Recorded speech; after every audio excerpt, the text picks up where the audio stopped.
afternoon, ladies and gentlemen, and welcome to the weekly City Club Forum. For our final regular forum of this 1981-82 season, we are privileged to have with us a distinguished native son whose mark on American history is well known to all of us, but permit me in any case to tell you a bit about him. Senator John Glenn was, of course, the first American to orbit space as a member of the original 7 Mercury astronauts. He was sworn in as a United States Senator from Ohio on Christmas Eve in 1974 and was re-elected in 1980. He has served on the Foreign Relations Committee, the Interior Committee, the Government Affairs Committee, and the Special Committee on Aging, and it goes without saying that as our senior senator, Senator Glenn has compiled an enviable record as a member of the United States Senate.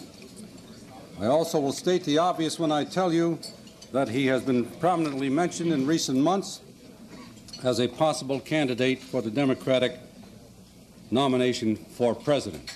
But before I introduce him, I want to take a moment and to exercise the privilege of introducing to you his mate and his devoted companion, Mrs. Annie Glenn. Mrs. Glenn, would you kindly be recognized?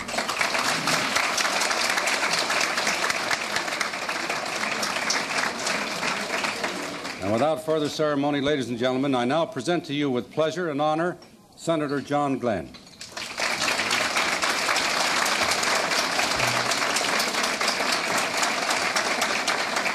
Thank you, Herb. Thank you very much, and good afternoon, ladies and gentlemen.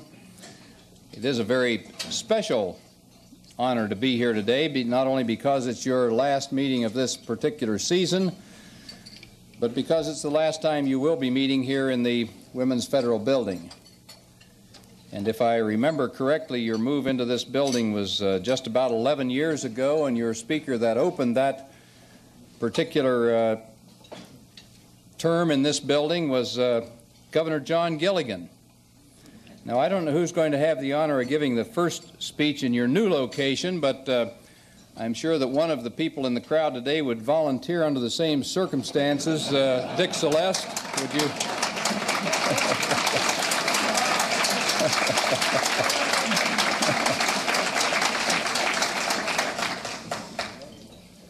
It's a very much pleasure to be here for a couple of other reasons, too. The City Club is the oldest and the most prestigious political forum in the state of Ohio. And in fact, it's the oldest uninterrupted weekly forum in the country. And since 1912, your speakers have included such giants as William Jennings Bryan, Franklin Roosevelt, Bertrand Russell. So just to be invited here is an honor in and of itself. But even more important, I believe that organizations like the City Club are pillars of the democratic tradition. We hear a lot these days about apathy and people being all turned off and to the political process. And you know, apathy and democratic self-government just do not mix. Because when people say that they are somehow above politics, what they're really saying is that democracy is beneath them. And how long can our freedom as we know it in our country survive if our citizens do become dropouts from democracy? And in the 70 years of its existence, the Cleveland City Club has never shrunk from controversy nor shied away from full and open debate of the great issues facing our country. And in that sense, you have truly nurtured the spirit of democracy. We talk about free and open debate. I remember a couple of times I was at the platform when we really had some free and open debate, as some of you may recall. And I recall those times with various emotions, I must admit. But we recall them fairly often. But I do want to congratulate Herb Cam, Alan Davis for their very splendid work, and congratulate each of the 1,300 City Club members for your continued involvement. You're to be congratulated for it. May your next 70 years be as proudly distinguished as the reputation you've already built. Now, after I finish some remarks on the subject of the day, I'd be glad to open up for questions and answers, as is the custom, of course, here at the City Club. And I wouldn't limit it just to that particular subject that we're going to have a few words about today. Be glad to discuss anything that you wish to bring up. But this afternoon I would like to talk with you about a subject that is of increasing concern, of vital concern, not only to Ohioans, but to people all across the length and breadth of this land, and people indeed all over the world. And that subject is the control of nuclear weaponry. For upon that effort rests the only future that our planet will have, and I don't think I overstate that at all. I welcome interest in this subject.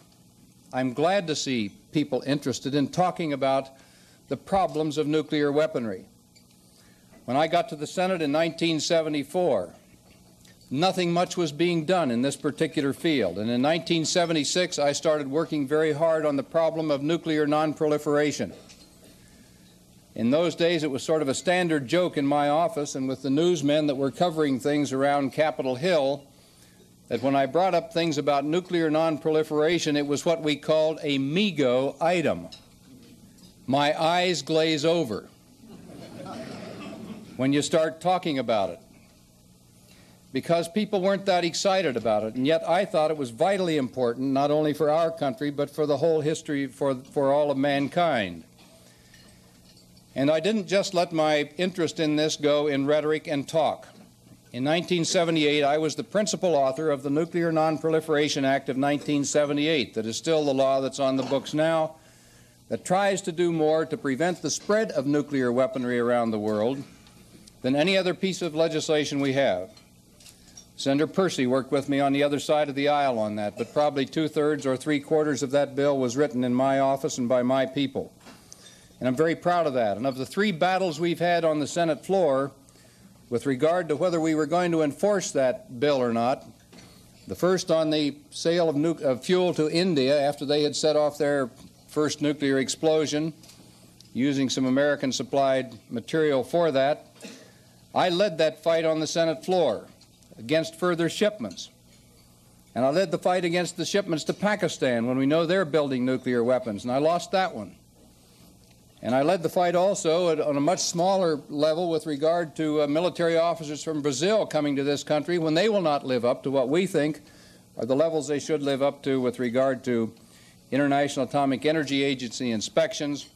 And so all of these things are just preface to saying that my interest in this particular issue is not one that is a come-lately type interest. I've been working on this problem for the last 6 years. Last weekend, as you know, some 550 to 750,000 Americans gathered in New York City to urge a freeze on nuclear weapons. These Americans and others throughout our land represent a growing chorus of voices fearful of a nuclear holocaust. And it's a very real fear.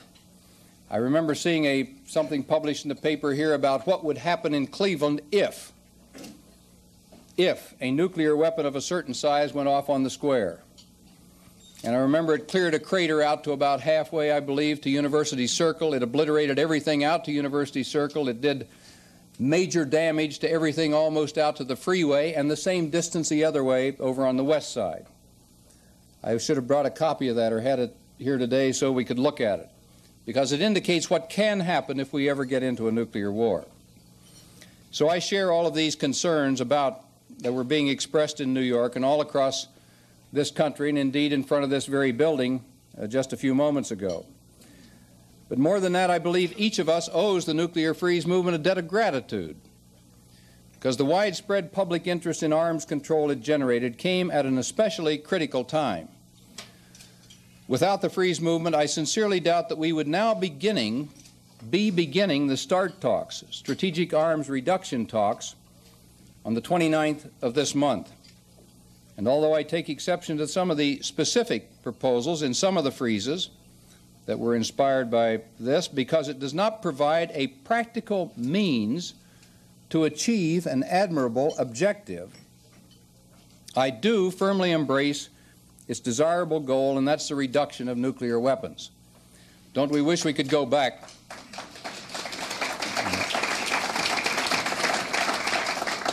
Don't we wish we could go back to the days of Lilienthal and Baruch in some of our early nuclear days in this country when they were proposing that things be put under some international control for all things nuclear. We had trouble getting that through in our own country here. And then once we did get it through in our own country, the Soviets, after considering it, turned it down and set off their own weapon in 1949. So in effect, we cannot go back and unring that bell. But what my efforts have been trying to do is say, let's get on with the negotiations with the Soviets, try and get a balance there, and through the Nuclear Non-Proliferation Act then, at the same time, try and prevent the spread of nuclear weapons to more and more nations around the world while we're trying to get that balance worked down of the tremendous stock of nuclear weapons we have between the superpowers. But if we truly want arms reductions, and not just satisfying lip service rhetoric, if we don't just want all the fancy-sounding phrases, if we really want to do something and really try and work these stockpiles down and are serious about it, then it seems to me we must have a reasonable, a step-by-step plan and a comprehensive, workable arms control policy for bringing about that prayed-for, and I say that with every bit of sincerity I can muster, that prayed-for end. And that's why I have advocated what I think is a very practical 5-point package that starts with limitations, and let me give you 5 key words here. The first to be limitations, then reductions, prevent the spread, involve other no-weapon states, and overall arms control. 5 points. Let me go back now and go through those. First, I would seek to freeze, I repeat the word freeze, freeze testing, production, and deployment of strategic weapons at the SALT II levels through 1985 and formally agree to the limitations it took us almost 7 years to negotiate, in which we have been observing de facto for the past 2 years. Me calling for going to SALT II required some doing, and it was in this regard that I switched my position on this, because it is a different situation now, not just with regard to freeze, but with regard to our capabilities vis-a-vis the Soviet Union. When SALT II was before the Foreign Relations Committee back several years ago, I voted against it in committee. Took a lot of heat for that, because at that time we could not verify what the Soviets were doing. Recall that that was shortly after Iran had their revolution. We had lost our Taxman 1 and Taxman 2 monitoring sites. We did not have the overhead satellite capability that we thought we should have. We were going to be going into a treaty with the Soviets blind, and I was not willing to do that, even on a subject of this great importance. So I voted against it at that time. Since that time, the situation has changed, and changed radically. I can't go into all of the classified background on it, but we can monitor now far, far better than we could then from sites in both the areas that I mentioned before. Our capability is much enhanced, and it's sufficient now that I would be happy to see SALT II as our limiting factor. And to me, that's an important thing, because several years are undoubtedly going to be required to negotiate any START treaty that is worth anything at all. And in those several years, let's not let weapons be built to a higher and higher level during that period of time. I think that's critically important. In other words, let's make the limitations we are living with and that the Soviets are living with today, that took 7 years to negotiate, and which neither side has broken out of yet, let's take that kind of limitation and put it into place, either by a ratification of the SALT II treaty, which I would prefer, but knowing that that will not happen without very strong administration support, which has not been forthcoming so far, what I've asked for in the Foreign Relations Committee is that we ask the President to at least formalize this to the extent of an executive agreement. Not just Reagan saying we will and Brezhnev saying we will. That's man to man. If one or the other of them pass from the scene, which certainly could happen, then it means that that this has become an issue that goes down the drain. So let's formalize it to some extent. Secondly, after locking in the SALT II limitations, we should then seek an agreement on balanced, incremental reductions in strategic weaponry, and such reductions should preserve deterrence and, of course, be adequately verifiable, which I believe they can be. Third, limitations and reduction between the superpowers must be accompanied by new and better efforts toward preventing the spread of nuclear weapons to more and more and more and more nations around this world. I believe the President should give top priority to finding more effective ways for the 6 nuclear supplier nations to halt the worldwide sale of equipment used for making nuclear weapons. Now, what has been the track record over the past 2 years? It has been lousy.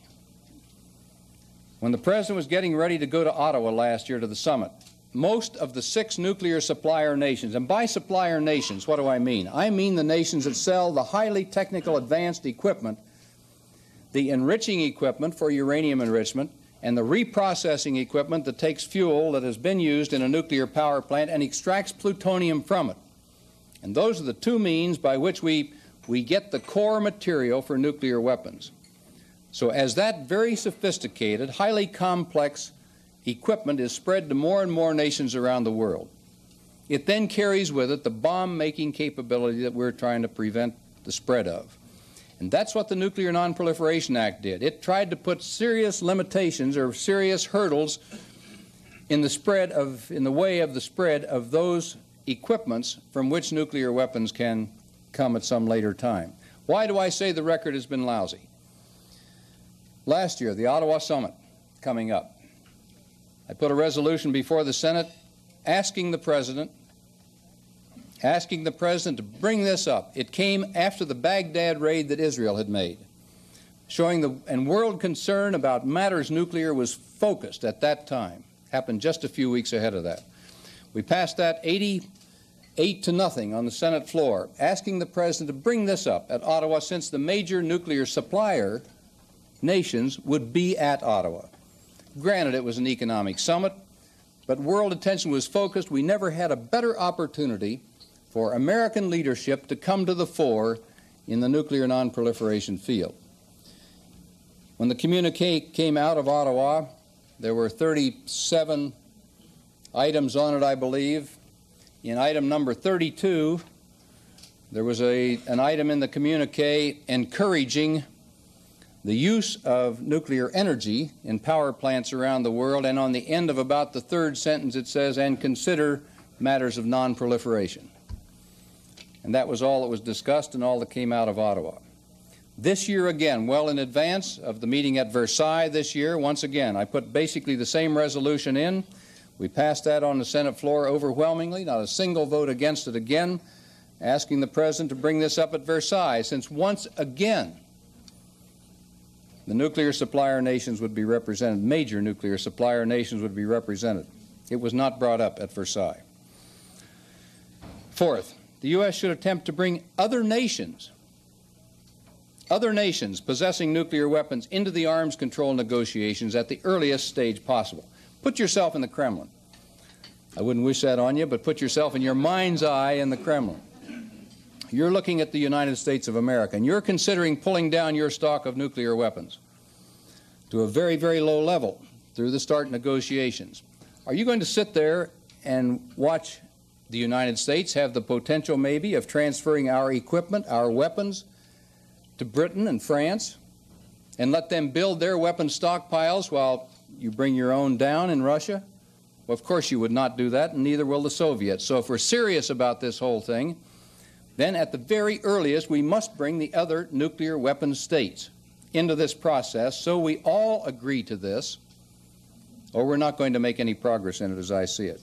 Now, fifth, I think we should address the question of arms control in its totality by a continuation of good faith negotiations to reduce intermediate range, other nuclear weapons deployed on the European continent, by also emphasizing expanded U.S.-Soviet negotiations to reduce conventional arms in Europe.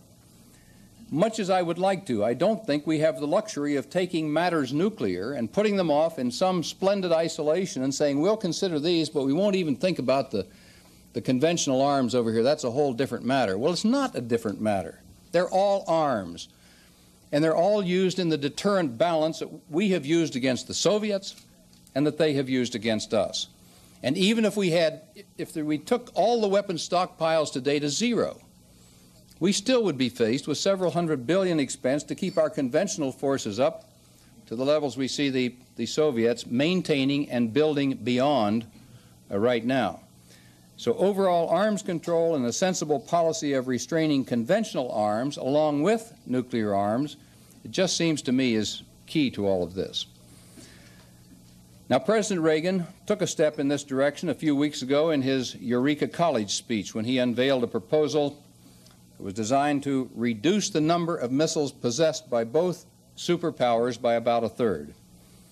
He also pledged that the United States would continue to refrain from actions which would undercut the SALT I and SALT II agreements, provided the Soviet Union shows equal restraint.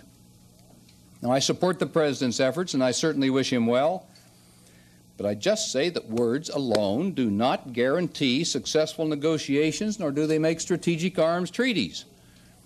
And I'm very troubled about certain aspects of the President's proposal, and believe we have a long way to go before our hopes for significant arms reductions can become a reality.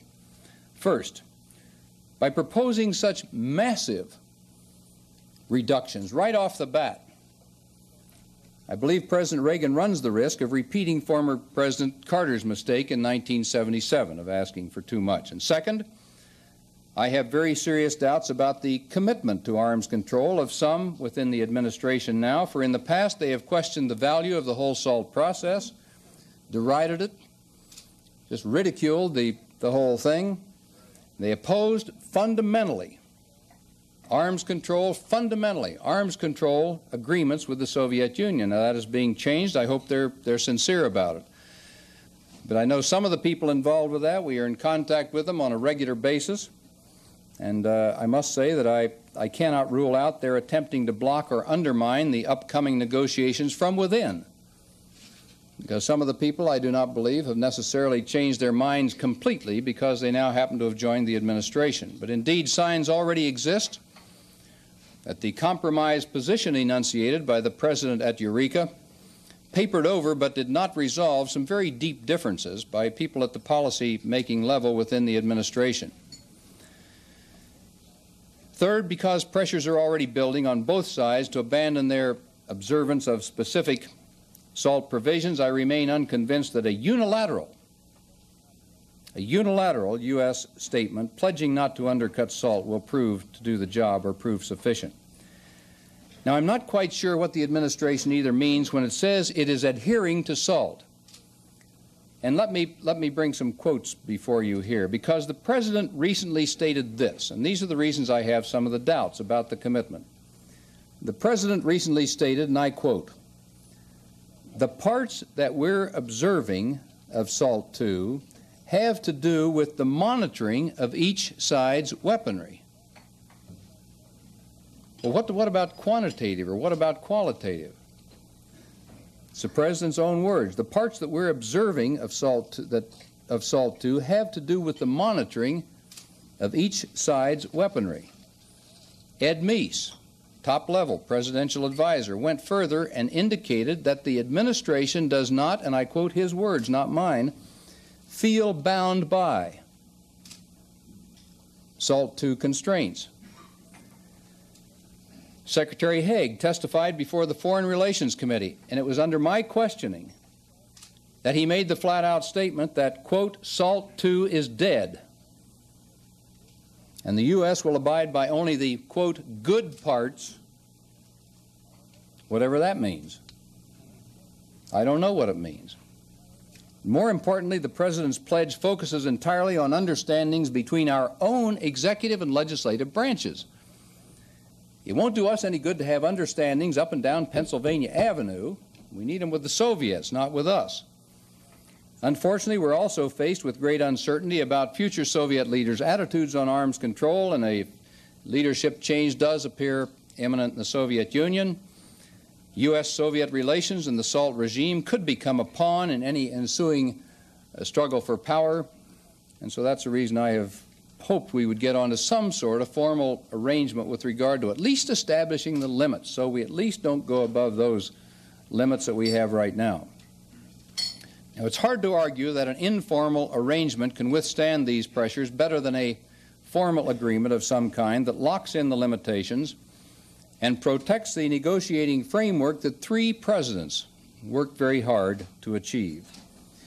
If we get bogged down in a protracted START negotiation, who among us believes that we will get quick Soviet agreement to the President's proposals? The pressures for breaking out of the informal arrangement are likely to grow and not diminish. So in this case, we would not only put at risk, we'd not only risk START, but also SALT I and SALT II that we're living with now. So all in all, I believe that unless we proceed and soon to ratify the SALT II treaty or negotiate an executive agreement that formalizes the SALT II reductions and limitations, then I think we face the very real prospect of a breakdown in the arms control process and another round of superfluous strategic weapons purchases. Formalizing this does one thing. It takes it away from the person-to-person level and makes it a government-to-government commitment, and that's what I would like to see occur. As Henry Kissinger has said, and I quote, "I have great difficulty in understanding why it is safe to adhere to a non-ratified agreement, while it is unsafe to formally ratify what one is already observing." That's good Henry-ese, isn't it? But it's very good. Some of you may say, why not just go ahead and bring SALT II up for a vote? Let the chips fall where they may. But I don't go along with that either. We might do more harm than good with that, I'm afraid. I would like to do that. I would like to have a vote, if nothing else, for partisan political reasons, I guess. Why not? You know, I'd like to smoke out some of the people that talk about these things but don't really come forward with action to back up their words. But in my judgment, such political games could put at risk the whole arms control process we profess to cherish. And so I won't have any part of that. But SALT II proponents, like myself, believe we have the 2/3 majority necessary for passage if, and it's a mighty big if the President could support the treaty or even remain neutral on the subject and not be against it. But if the administration opposes ratification, any attempt would likely fail, would likely fall short. That, in turn, would be a very major setback for arms control in general. In international law, for example, and some of you in the audience could give me chapter and verse on some of these things, of course, but in international law, a signed but unratified treaty does have some legal standing. Or in layman's terms, a treaty pending ratification is better than no treaty at all. And obviously, the formal rejection of SALT II, however, could jeopardize the entire framework for arms control negotiations. So I have no intention of trying to ram SALT II down President Reagan's throat, or even though I believe that the President will find as START negotiations commence that it would strengthen his bargaining position to have a formally ratified SALT framework to proceed from. Such an effort is doomed to failure and is one in which everyone would be the loser. But I do think it's important for the Senate to advise the Senate, which is our duty. It's not something that's an option. It's our duty under the Constitution to advise the President that he can have ratification if he wants it. And I also think that if the President decides in the negative and decides not to back that, then the Senate deserves to know in specific detail why the administration chooses not to ask for the Senate's judgment on SALT II. I've had a lot of people in my office in the Freeze movement, met with all sorts of groups, and when they had some of the general mobilization in Washington, met with a number of groups at that particular time. I urged them, if their interests are not to be just the fad of the spring of '82, what are they going to do to follow on? We're communicating with each other. The people down in front of the door today are as dedicated, heartfelt, honest-to-God American citizens interested in this for the future of themselves and their children as I am. And we can discuss things with each other, and it's like the Pope preaching to Billy Graham or vice versa. We're the committed. But we're not going to agree to anything that's going to mean anything just talking to each other. Put in for a visa. Go to the Soviet Union. Write a letter, get it translated in Russian, get a Russian address, send it to them, thousands. I'd like to inundate the Soviet embassy in Washington with applications for visas to go travel.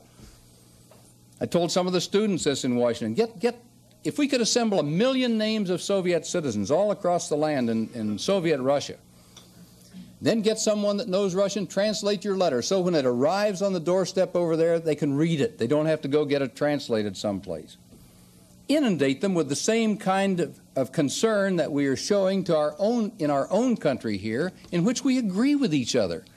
We're just talking about methods, but the agreement isn't going to come because we agree from Cleveland to Washington or the White House to the Capitol. It's going to come as we work out, as the United States works out, something with the Soviet Union.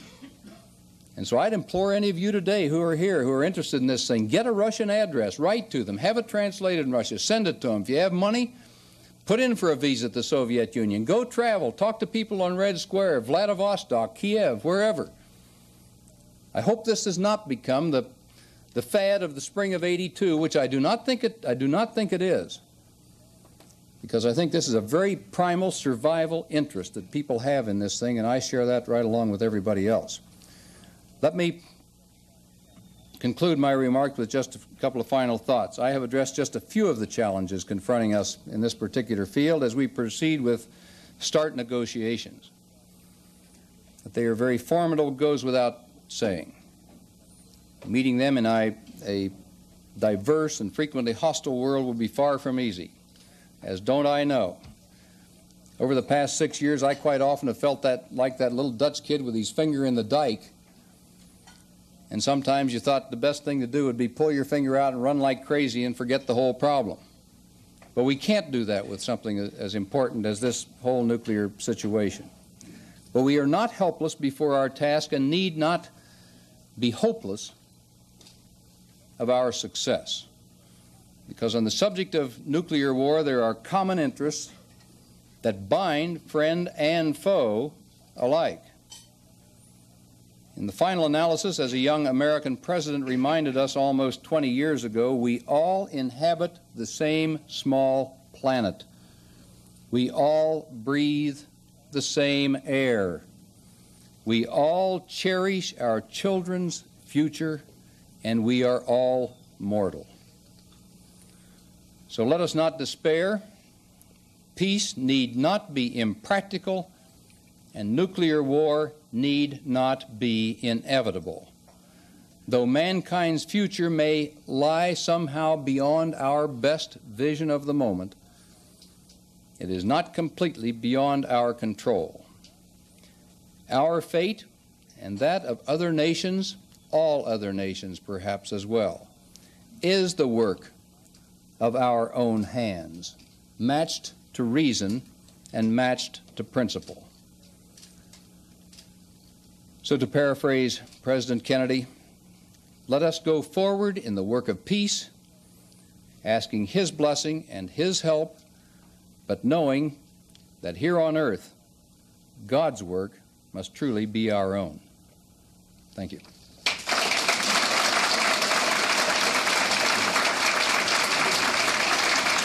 I'll make some announcements, John, and then we'll take the questions.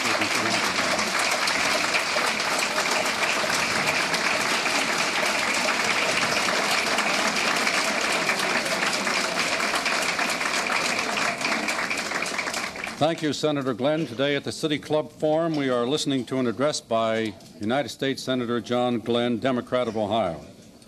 Ladies and gentlemen, we'll go to questions and answers in just a moment. Let me remind you all that the City Club will have temporary headquarters very soon, certainly by the end of July or early August, at the Hollenden House, where we will continue to have our activities until such time as our new quarters are prepared for us in the Citizens Building at East 9th and Lakeside.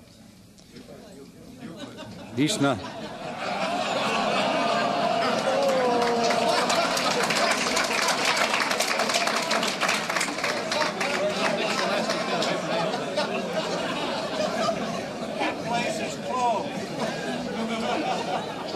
I have an appointment with Dr. Freud at 3 o'clock this afternoon.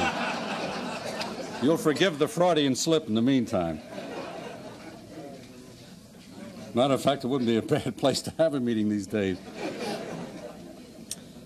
Next week at our regular forum time, we will have our annual review right here on this stage, Big Shoe. And all of the thespians in the club have been working hard to participate in a review called Radio Free Succotash. You remember President Reagan made some ill-chosen remark about each succotash, and that's how we got the title for this program. So be sure to make your reservations now. Tickets are $10 a piece. They're going very rapidly, and we wouldn't want any of you theater lovers to be shut out. Now, for questions for Senator Glenn, we have two microphones, one in the forward part of the room in the hands of Alan Davis, one in the rear by Bob Conrad. And please address your questions briefly to Senator Glenn. Let me say just a moment, I think that that's Fred Freud he was going to, because he told me he never has any trouble remembering names since he took the Sam Carnegie course.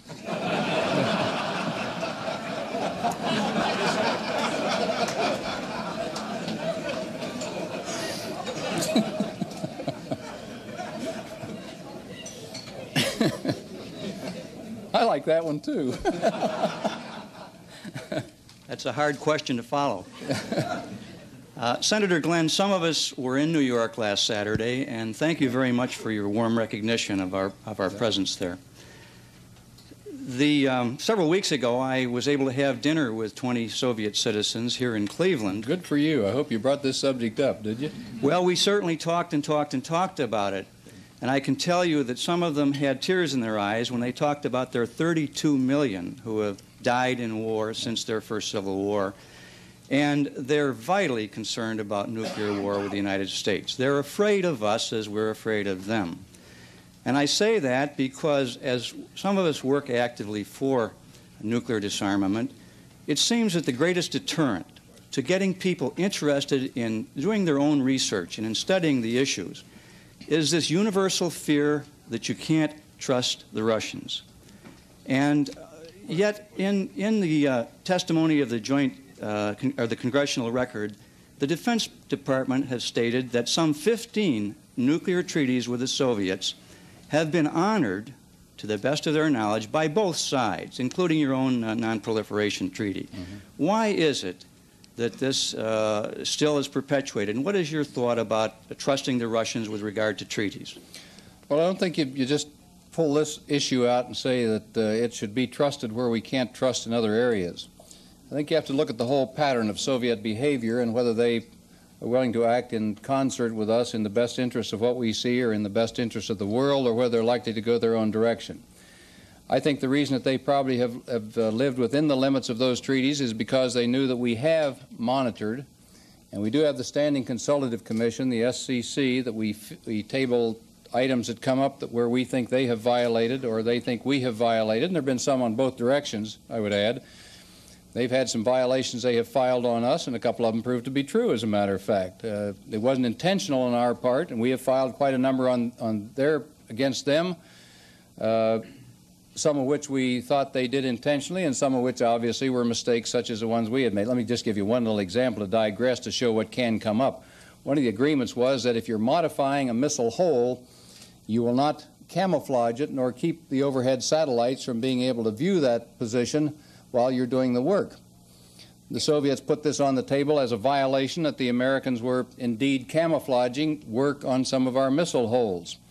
We denied all this through our people at that. I didn't. I mean, they did at the commission, and but said we would look at it. We found out that out on some of the missile holes in the West, yes, we were doing some modifications. The union contract had called for protection, for weather protection for the workers working there, so we'd put up a tent over the thing. And the Soviets claimed this was a violation, which it in fact was. And so we took the tent down, and that took care of that problem. So there have been violations both directions. But we do field these things at the Standing Consultative Commission. But let me look at the Soviets from a different standpoint. We were militarily superior. Soviets weren't even our league long about the Cuban Missile Crisis time. They went home with their tail between their legs at the time of the Cuban Missile Crisis. And obviously made a decision they were going to build. They would never be that monumentally embarrassed again. They started to build, and for the last 15 years that we can chart fairly accurately, they have outspent us on weapons by about 30 to 50% a year. And they've gone from not even being in our military ballpark up to where, unless we do some things now, they are probably going to be superior in conventional weaponry by 1988, 1990. Well, let's say, okay, we still trust them. They won't use it. But what has happened, even as they have come close to our military power? We saw the original coup in Afghanistan. We could go back to Hungary and those things, but those are back before this major buildup. As they have come close to us, the original coup in Afghanistan, major influx of arms and destabilizing efforts to Syria, Iraq, those areas, use of Cuban surrogates, Angola, Ethiopia, Somalia, South Yemen, doubled their naval presence in the Indian Ocean astride the oil pipelines from whence comes about 20% of our oil. Europe gets 50% of its oil, Japan 75% of its oil. Went into the islands north of Japan, the Northern Territories, just took those islands that have been under negotiation with Japan for many years, took them, 12,000 troops still there. They put an estimated 6 million a day into supporting Vietnam's incursions into old Cambodia, now called Kampuchea.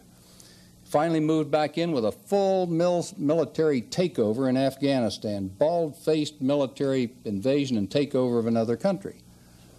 Now that's not very trust engendering, if you want to put it in those words.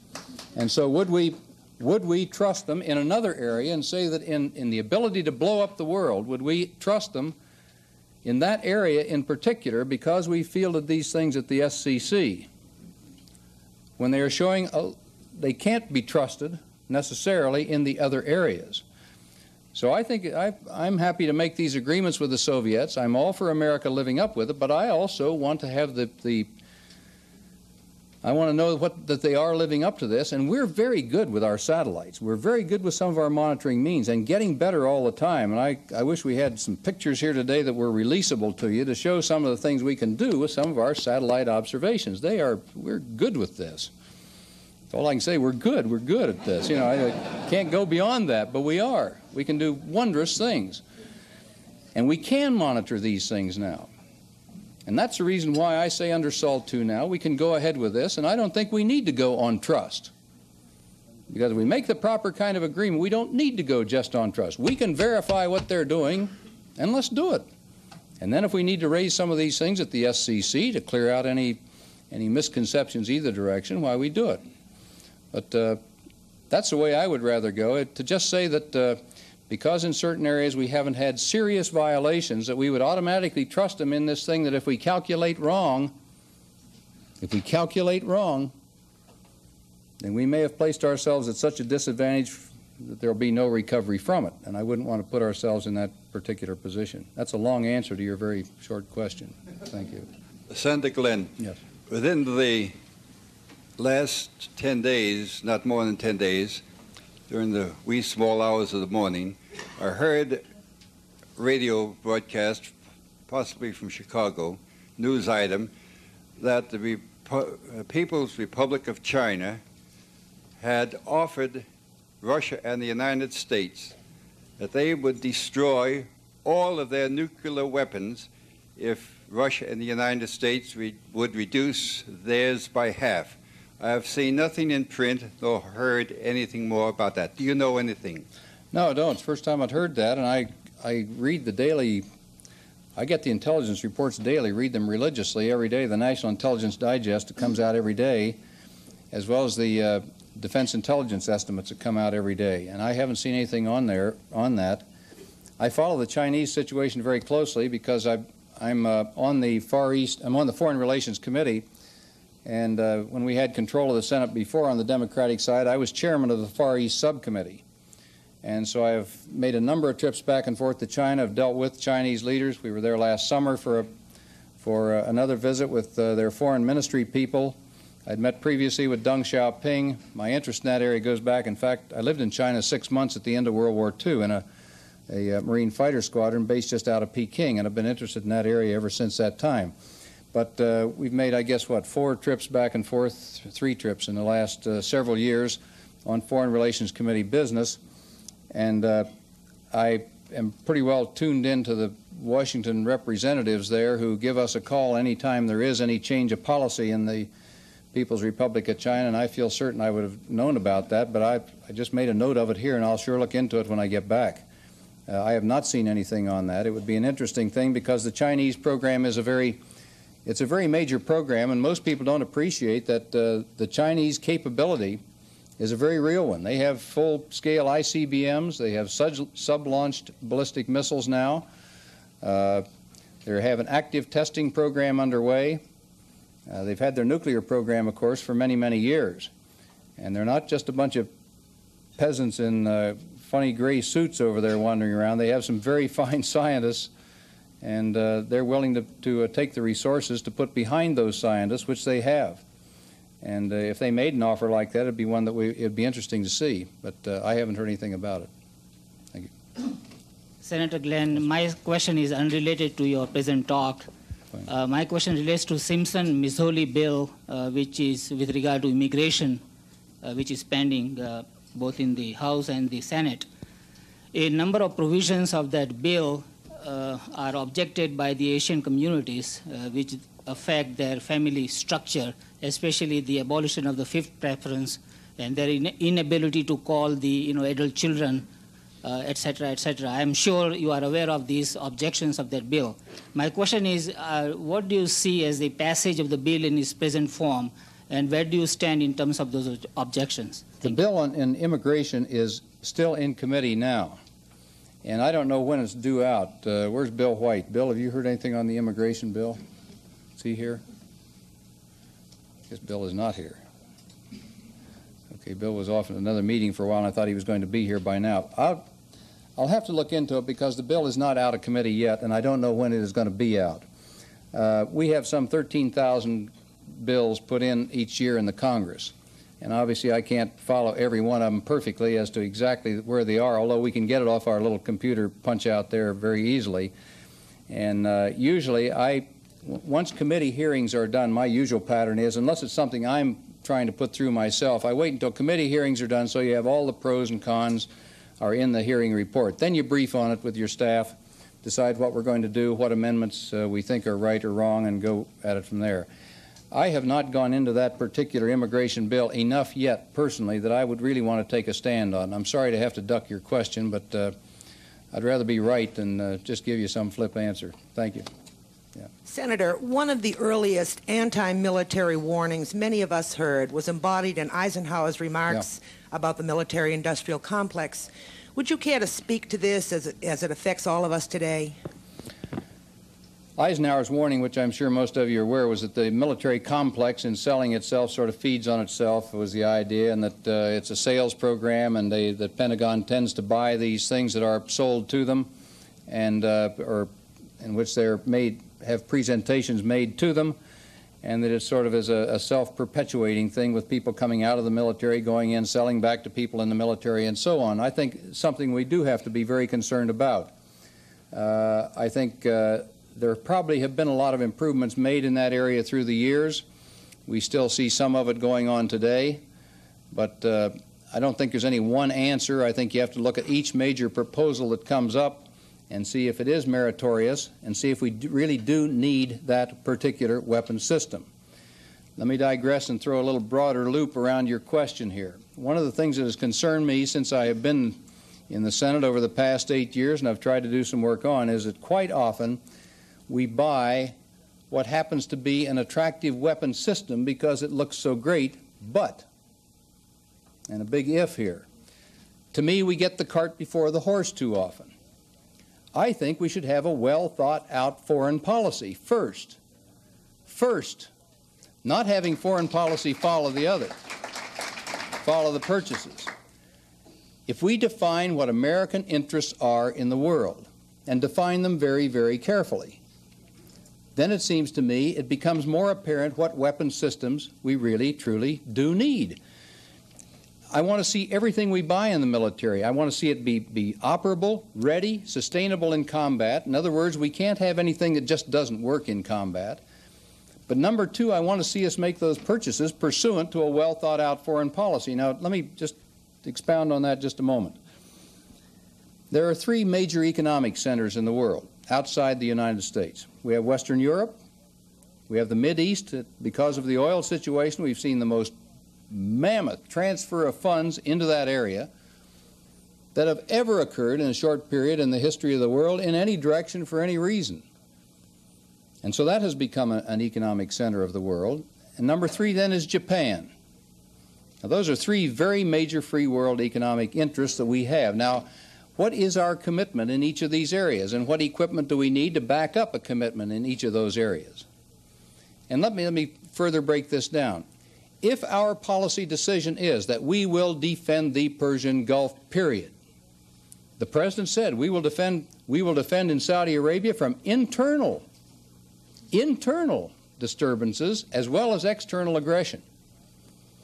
Now, if we mean that, if that's a policy decision and we lay it down that that is part of the foreign policy of this nation, and we are going to take the Soviets on head-to-head, tank for tank, rifle for rifle, if they make a move toward the Persian Gulf, then you build yourself one kind of military force to go and do that, and that would be some military force, because their supply lines are about 550, 600 mile long, a little over that, 650 to 700 miles long from the nearest Soviet territory to the head of the Persian Gulf to Kuwait, where our supply lines are about 8,000 miles. So if that's a policy decision now to go head-to-head against the Soviets in the Persian Gulf area, you build one type force.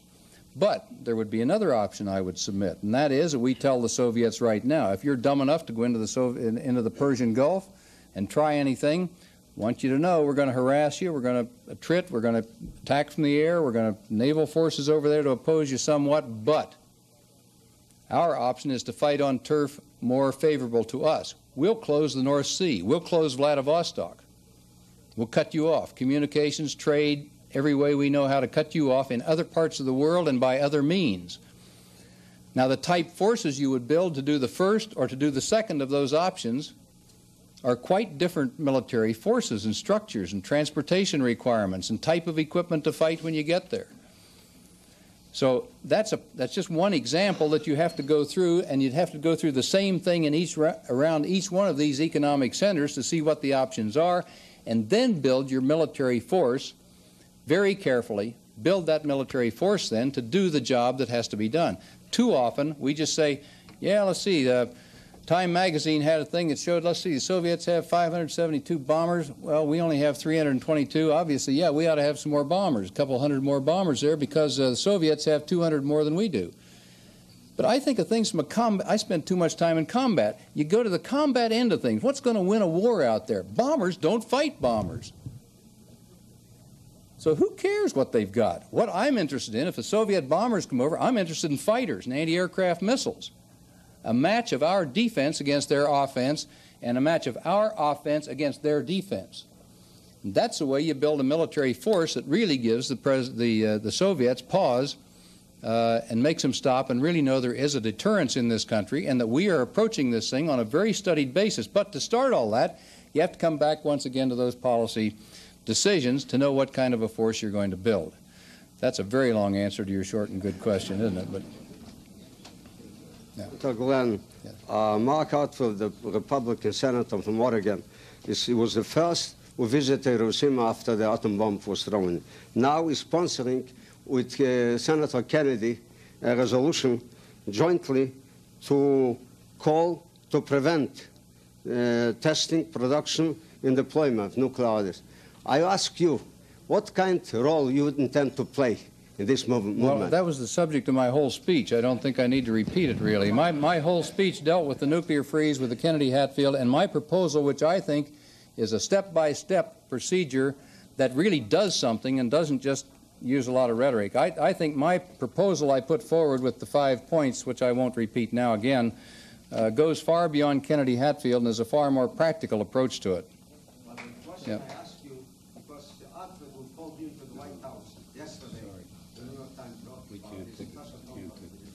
Yeah, okay. True that the SALT II limitations would allow our building the MX, the Trident, and the cruise missiles, before a freeze was implemented. That's what Mr. Reagan suggests. Is that what you suggest? Each side had one new missile under SALT II that they could develop. As those came on stream, they would have to take other missiles that replace them off. We could legally build an MX, but we would have to take missile for missile out of our stable, out of our stockpile as they came on stream. And let me say this as far as the MX is concerned. I had an amendment on the Senate floor about 4 weeks ago now, when we were bringing up all the Defense Appropriations Bill, Defense Authorization Bill rather, to knock out the MX. For this reason, the MX requirement is supposed to be because we have so many ICBM silos that are now vulnerable to Soviet first attack. Soviets are more accurate with their weapons now than they used to be.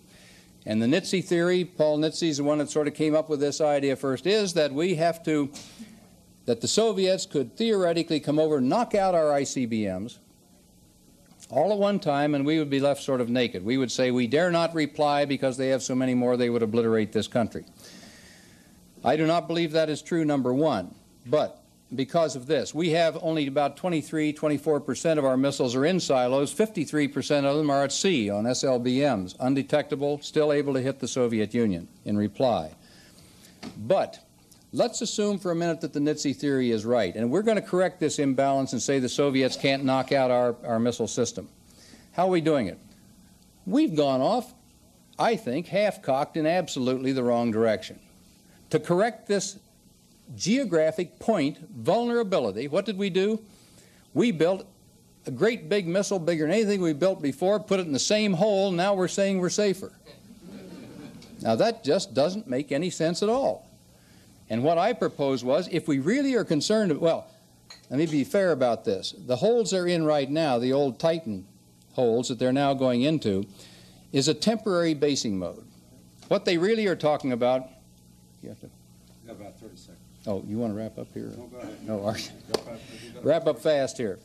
They're going in the same old holes, and I think are even more attractive targets at the same points that the Soviets already have figured out. And so I don't think we need that. If I was going to a new system, I'd go to a system that is like the Pershing we asked the Europeans to take. It's like what gives us problems on the Soviet side, the SS-20. Those are mobiles. They're smaller.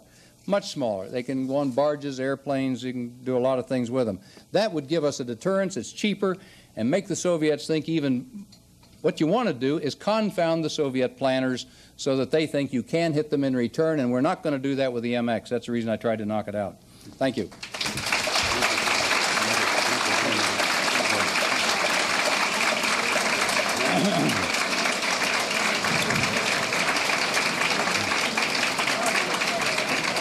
Thank you, Senator Glenn. Ladies and gentlemen, we'll see you next week at the Anvil Review. The City Club Forum is adjourned.